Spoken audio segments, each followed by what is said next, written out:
त्र्यंबकम भगवान की जय।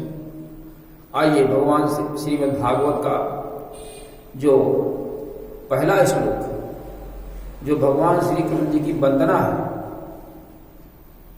उसको हम लोग कहते हैं। विशेषणों के साथ में वंदना है। जैसे किसी व्यक्ति की थोड़ी सी उनके गुणों की याद दिला दी जाए, गुणों की बात कह दी जाए, तो कम से कम प्रसन्नता तो होती ही है।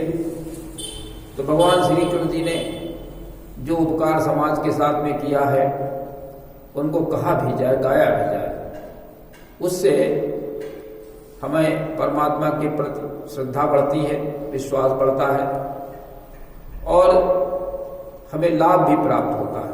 आइए उस श्लोक को हम लोग कहें, जो श्रीमद् भागवत का पहला श्लोक है। ओम सच्चिदानंद रूपाय, कहें हम लोग, सच्चिद विश्वोत्पत्त्यादि हेतवे, विश्वोत्पत्त्यादि हेतवे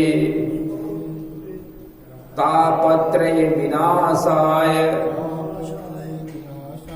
श्री कृष्णाय वयं नमः। मतलब सच्चिदानंद स्वरूप भगवान श्री कृष्ण कैसे हैं? सच्चिदानंद स्वरूप और सृष्टि के कारण है, सृष्टि के उत्पत्ति करता है, पालन करता है और लय करता भी है। ये सब परमात्मा की व्यवस्था है। मनुष्य जन्म लेता है, फिर यहाँ पर कुछ दिनों तक कार्य करता है, फिर अंत में समाप्त हो जाता है। ये विधि का विधान है। तापत्रय विनाशाय, तीनों तापों का हरण करने वाले। तीन ताप कौन कौन से होते हैं? दैहिक, दैविक और भौतिक। इसका एक पूरा अलग विषय है। ये भगवान श्री कृष्ण जी कैसे तीनों तापों का नाश करते हैं, ये एक अलग व्यवस्था है। अपने से नहीं नाश हो जाते हैं कि भगवान श्री कृष्ण जी पैदा हो गए तो सारे तीनों। इन लोगों ने उसके लिए प्रयास किया। राम जी के कालखंड को अगर आप देखें तो सबसे पहले सभी लोगों को संध्योपासन करना होता है। इसके बाद यज्ञ करना है, वेदाध्ययन करना है, दान करना है, फिर अपने काम करने हैं। ये सबके लिए लागू था। चित्रकूट में एक जगह लिखा गया है कि चित्रकूट में छोटे बड़े सभी लोग वहां गए मनाने के लिए। चित्रकूट में तो लिखा है कि सबने संध्योपासन किया, चाहे कोई भी हो, स्त्री पुरुष नर नारी, छोटे बड़े ऊंच नीच सब। तुलसीदास ने लिखा, यही विधि नित्य कर्म करी पूर्जन। नित्य कर्म का मतलब संध्योपासन, यज्ञ, वेदाध्ययन। ए विधि नित्य कर्म करि पूर्जन, और राम ही करहि प्रणाम पुलकित तन। फिर राम को प्रणाम करते थे। ऊंच नीच मध्यम नर नारी, लाहि दर्श निज निज अनुहारी। अपने अपने अनुसार से सब दर्शन करते थे। ऊंचे नीचे मध्यम सभी प्रकार थे, स्त्री पुरुष। तो ये जो शक्तियां आती हैं, ये ऐसा नहीं कि ये पैदा हो गए तो सब काम बन गए। ये उसके लिए उतनी ही जबरदस्त जोरदार व्यवस्था करते हैं, तब जाकर के श्रेष्ठता आती है। तब जाकर के श्रेष्ठता आती है। ये भ्रम है कि राम आएंगे तो सब बन जाएगा, शिव जी आएंगे तो सब बन जाएगा, कृष्ण जी पैदा हो जाएंगे सब बना देंगे। नहीं, ऐसी सोच नहीं रखनी चाहिए। सोच ये रखनी चाहिए कि हम बनाने के लिए तैयार होंगे तो इनकी मदद मिल जाएगी। हम तैयार हो कौन करने के लिए? तो हम सच्चिदानंद, सच्चित आनंद की व्याख्या कर रहे थे कि भगवान कैसा है। भगवान चैतन्य है, भगवान अक्षर है, क्षण नहीं होता कभी भगवान का, और चैतन्य रहता है। जो तो चैतन्य में हमने पहली बात बताई थी कि हमें कैसा रहना चाहिए, भाग्यवादी नहीं होना चाहिए। हमें पुरुषार्थी और परमार्थी होना चाहिए। ये कल मैंने बात बताया था। अगर हम पुरुषार्थी होते हैं, अगर हम पुरुषार्थी हैं तो सारी व्यवस्था बन जाएगी। अगर भाग्यवादी हैं तो फिर क्या होगा?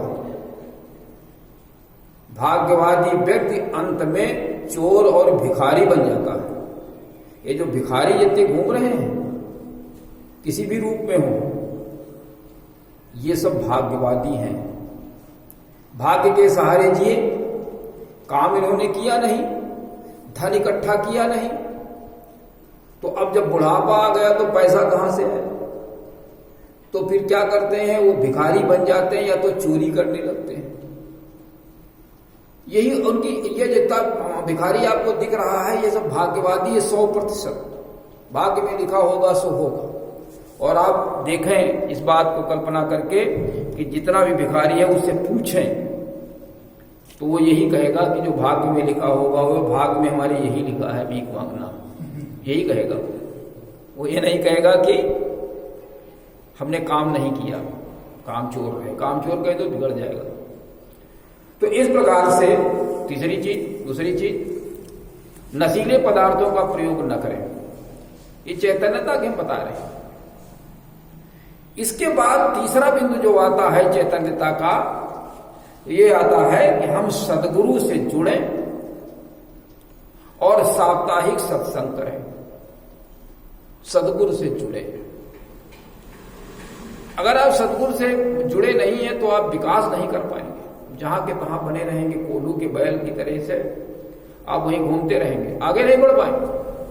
कोल्हू वाले बैल से पूछो कितनी दूरी चली, पता जा दिनामान हो गया, वो 1 किलोमीटर नहीं चल पाया, उसी जगह घूम रहा है? तो हमें सद्गुरु से जुड़ना चाहिए। अब प्रश्न ये खड़ा होता है कि सद्गुरु हो तो कैसा हो? या तो जिससे आप कहेंगे वो कहेगा हम ही सद्गुरु हैं, हमसे आप जुड़ जाइए। लेकिन हमें उसका परीक्षण करना है कि वास्तव में ये सद्गुरु है या नहीं। तो तुलसीदास जी ने एक चीज लिखी, उन्होंने लिखा कि वंदे बोधमयम नित्यम गुरु शंकर रूपिणम। बोध में वो उसको वेदों का ज्ञान हो और हमको वो ज्ञान करा सके। गुरु करने से पहले उससे पूछें कि आपने वेदाध्ययन किया है नहीं किया। अगर वेदाध्ययन उसने न किया हो तो फिर उसको न करें। वंदे बोधमयम नित्यम और गुरु शंकर रूपिणम, जिसकी भावना कल्याणकारी हो आपके लिए। ये न हो कि चलो इनके यहां चले, बढ़िया खाने को मिलेगा और 100-200 रुपये मिल जाएंगे विदाई में। 365 गुरु अगर हम बना लें तो एक दिन सबके यहां रुकेंगे तो पूरा साल पार हो जाएगा। 10-10 रुपये कर देंगे तो पता चला कि 3650 रुपये हो गए तो हमारा पूरे साल खर्च चल जाएगा। ऐसी सोच न हो। सोच उसकी ऐसी हो कि तुम्हारे यहां जो छिद्र है वो हम बंद करेंगे और तुमको हम ज्ञान दे करके आपको ऊंचा उठाएंगे। अगर आवश्यकता पड़ेगी तो अपनी ताकत भी हम आपको देंगे जो हमने अर्जित कर रखी। ऐसा गुरु होना चाहिए। गुरु शंकर रूपिणम यमाशितो हि वक्रो अपि चंद्रा सर्वत्र वंदते। कभी कभी लोग कहते हैं कि गुरु की आवश्यकता का गुरु से ज्यादा तो मैं जानता हूं, ऐसा भी कहने लगते हैं। लेकिन तुलसीदास जी ने मना किया इसको। तुलसीदास जी ने लिखा कि चाहे आप ब्रह्मा और शिव के समान हो जाएं, लेकिन अगर सद्गुरु नहीं है, आपका मार्गदर्शक ठीक नहीं है, तो आप जो है इस भवसागर को, जो ये कठिनाइयों से भरा समय है, इसी को आप भवसागर कह लीजिए। पग पग पर झंझट है, हर आदमी की कुदृष्टि है। इसको आप कैसे पार करेंगे? अगर आपके पास सद्गुरु न होगा, मार्गदर्शक न होगा, तो आप पार नहीं कर सकते। तुलसीदास जी ने लिखा कि जो बिरंच शंकर सम होई, ओ बिन गुरु सागर तरे न कोई। अगर हम ब्रह्मा और शिव जी के समान हो जाए तो भी हम भवसागर, इसलिए गुरु की बड़ी आवश्यकता है। लेकिन कभी कभी कहते हैं कि हमने भूल से गुरु कर लिया, तो अब गुरु बदले कैसे, ये एक समस्या है। गुरु को बदले कैसे? तो आप गुरु को बदल सकते हैं। हम तो ये कहते हैं कि अगर मैंने गलती से कोई गुरु छोटा मोटा कर लिया, जिसको ज्ञान नहीं था, जिसके पास तप शक्ति नहीं है, जिसने वेदाध्ययन नहीं किया, हम नहीं जानते थे, मैंने गुरु कर लिया, तो चूंकि सदगुरु इसलिए किया जाता है कि हमारा जो ये जीवन है ये ठीक ढंग से चले, और हम देखते हैं वो सदगुरु मेरी व्यवस्था नहीं कर पाएगा, तो हमें दूसरा गुरु कर लेना चाहिए जो अगर श्रेष्ठ मिल रहा, हम कर ले, हमारे जीवन का सवाल है।